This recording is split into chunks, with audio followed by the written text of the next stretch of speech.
Miss Diamond Star, Ma'am Maricel. Tanong ko lang po, kasi parang parang isa sa mga iconic po sa inyo, at pag tinatanong namin yung mga artista, kung sino yung gustong masampal kayo ng artista, kayo po yung laging sinasabi nila. Tanong ko lang po sa inyo personally, ano po bang meron sa sampal nyo? Bakit gusto nila ng sampal? Kasi galing daw sa likod, yung kamay ko. Kasi ang liit naman, parang baka naman ma-afraid ka pa dito sa kamay ko. Ang liit ko. Kasi may staff kami. Isang production staff namin, pinari-enact niya yun talaga. Nagpasampal siya kay Inay and is so proud. Si Jovan, isa sa ating mga Jovan. Ayun sa mga nagkumatay directors natin sa floor dito sa Jovan. Proud na proud siya, nasampal siya ni Inay. Si Inay naman, apologetic, nagtatawa ng tawa. Nay, what do you think nga? Hindi naman lahat ganun eh. Ikaw, noon nga, matarayan ka ni Maricel, we will be proud. Di ba? Noon, during our days, sa mga 80s, 90s, ay nako. Usap-usapan ka, di ba? Oo. Okay. Nay, baka meron kang gusto i-share? Bakit nga ba? Hindi mo rin alam. Hindi ko naman. Kasi now we know why she's a Diamond Star. Look closely. Pero Ma'am Maricel, ano po ba? Pagka po ba, nanampal po kayo, peki po ba yun? Or talagang tinotodo nyo? Kasi parang ayaw nyong mapeki yung isang bagay na makikita ng mga audience. Hindi kasi pwedeng i-fake. Halika dito, Alan. Halika. Sample! Gusto mo ba? Kulit eh. Hindi pwedeng i-fake kasi yun yung kasama sa eksena. Si Vice na tumuko yung gums niya eh. Nung nasampal ko. Yung tatlong character niya. Deadly. Si Inay. Nasampal.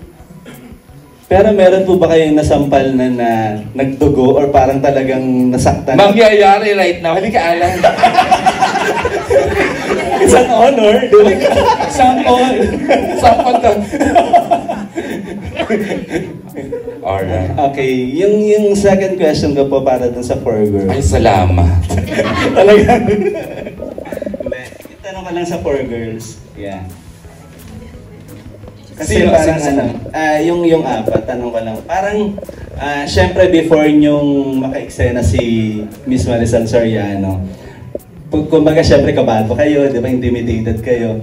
Pero nung bago nyo siya makilala at ngayong kilala nyo na siya, ano yung pinagkaiba? Na nakatrabaho nyo na siya at naka-eksena na siya. Ano yung pagkakaiba ni Miss Maricel Soriano? Parang iba na, no? Oo, parang iba na eh. Parang meron ng sobrang saya na, di ba? Pero kayo personally, gusto namin marinig sa inyo kung ano na yung pagkakakilala nyo kay Miss Maricel after na makasama nyo siya. And before muna. Every day nyo siya nakakasama sa taping, di ba? Ano nga ba yung nabago?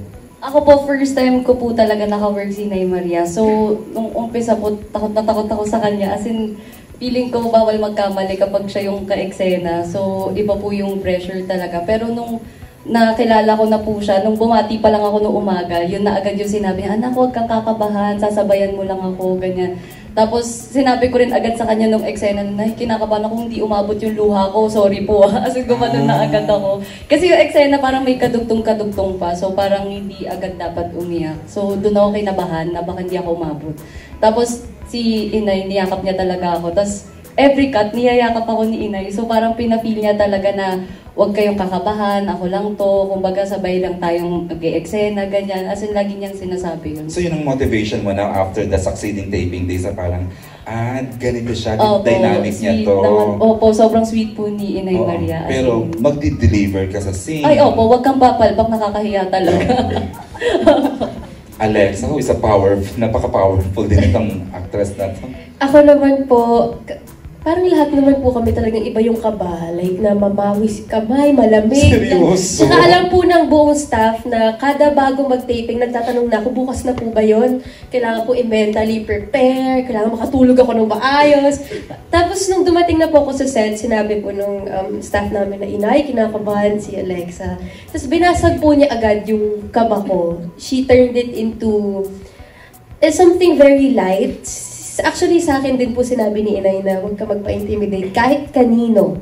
Pantay-pantay tayong lahat dito. Parang huwag mong hayaang pangunahan ng takot kundi hindi mo mabibigay yung best mo. Tapos yun, napakalambing po ni Inay, niyayakap din ako. Tapos pareho kami mahilig sa mga aromatherapy na inaamoy. Totoo. At aliw na aliw po ako sa mga diamonds ni Inay. Ayun na nga. Sabi ko kay Inay, kapag nawalan, huwag ako yung... Hindi ako namagas. Elise. Prior to our scene po together, nagtatanong ako sa set, sa mga nakatrabaho na si Inay, kamusta po si Inay? Siyempre, our EP, nakatrabaho na si Miss Hazel Parfan. Kahit ng mga makeup artist po namin, tinatanong ko, kailangan ko bang, paano ba makikitungo sa kay Inay? Kasi gano'n naman po pag meron kayong bagong makakatrabaho, di ba? Tatanungin mo kung kamusta siya with the people, with the co-actors. And then, sabi po nila, mabait si Inay, pero kailangan prepared ka ha, kasi syempre, veterano na yan. So, ako naman po, sige po. Pero nung naka-eksena ko na po si Inay, sabi ko, pagpasok ko pa lang nung kwarto, meron kasi siyang aura na ang ganda po niyang dalhin yung sarili niya. Yung parang sobrang matatameme ka. And then, ang powerful. So, medyo, yun nga, na ano po ako, parang nakaka-intimidate. Pero when I met her and we talked po after the scene, sabi ko, ay, ang sweet-sweet ni Inay.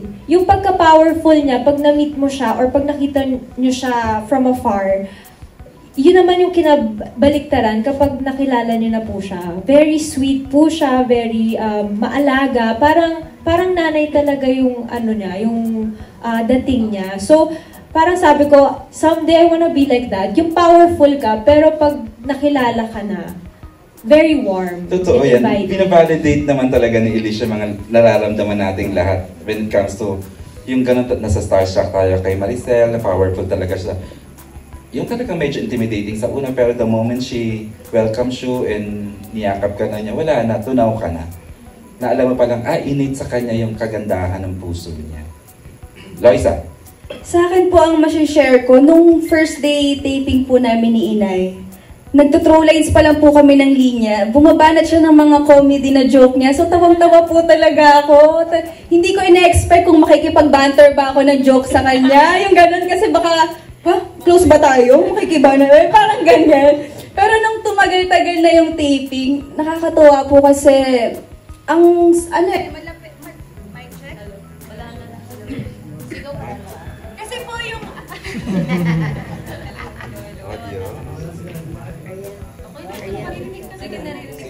Sa live streaming mawala lang pero at least dito.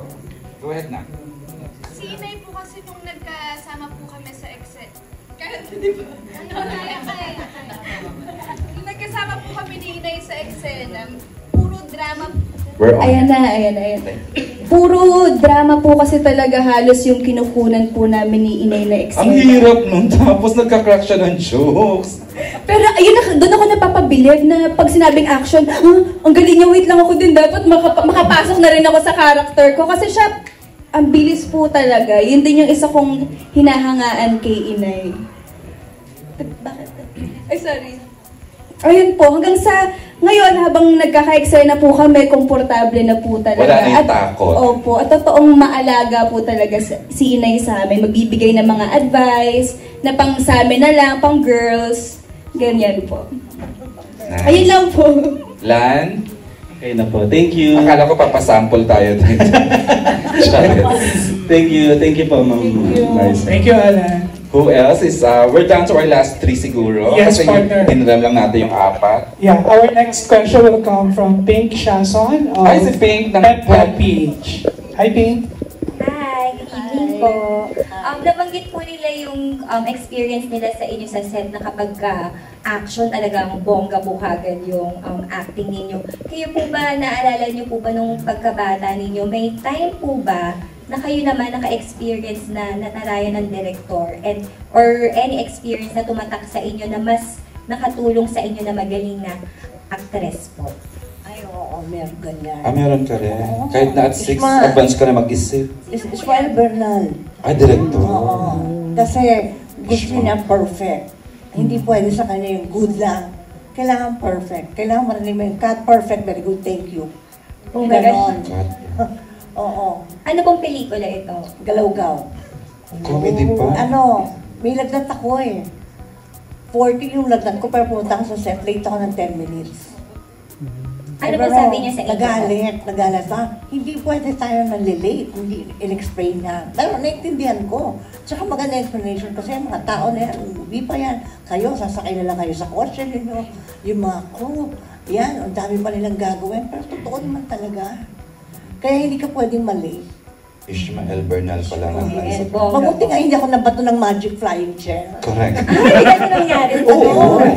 Oh my gosh. Pero hindi ako nabato. Okay. Yung iba nabato. Ako hindi ako nabato. Kung meron pong isa pa pong experience na ano, na maaalala po ninyo with your mentors na gusto nyo pong ma-share ngayon, ano po kaya yun na tumatawag po sa inyo? Si Daddy Dolphy. Oo. Oo, syempre siya yung maraming payo. Lagi niyang sinasabi na magpapakababa ka, huwag masyadong matayog ang lipad ng sarangol ni Pepe. Naman. Pasok ka dyan, Nay. Hindi ba? Yung mga ganun. At saka kung minsan, kailangan ko daw maintindihan na kung minsan hindi tatayo yung tao kasi nahihiya. Sabi niya, ikaw na lang yung magparaya, anak. Sabi niya, dahil ang hirap ang mga pinapagawa mo, bruha. Sabi sa akin. Daddy. Bruha daw ako. Sabi niya, pero nung wala na siya, doon ko naintindihan lalo yung sinasabi niya. Madami akong ganon. Ayun po. Sa dami po ng mga projects na ginawa ninyo, ano po yung pinaka-memorable sa inyo na ni-reward nyo sa sarili nyo? Is it something na investment or mahilig po ba kayo sa collection ng bags or jewelry? Lapit ka dito, Pink, para makita mo yung sinasabi. Diamonds. Parang yung case ng cellphone mo, ganyan. Diamonds. Tatapos na ako doon yung younger days ko, mahilig ka sa ganyan, di ba? Yung kotse, yung ganito, gusto mo, ganyan. Nagbabago pala yun pagka nagkakaedad ka. Ay, oo. O ayan, sinasabi ko na ha, huwag na paulit-ulit yung nagkakaedad kasi. Ayun, ganito na lang Hindi tayo. naman ako bring up, ikaw lang. Ako nga lang. Correct, oo. Yun. Kaya pagka nandun ka na, parang gusto mo sila naman. Sila naman para ma-feel din nila. Gusto ko ma-feel nila yung sumasayaw sila sa stage. O kumakanta sila, di ba? Mentoring na nga siya stage. Mentoring Parang stage masaya ka na, sila. Nay. Nagme-mentor ka na talaga. Oo. Ikaw na yung nagme-mentor sa mga tao. Kaya nga eh. Ang dali nang umiyak. Ang dali kausap. Nila. Oo.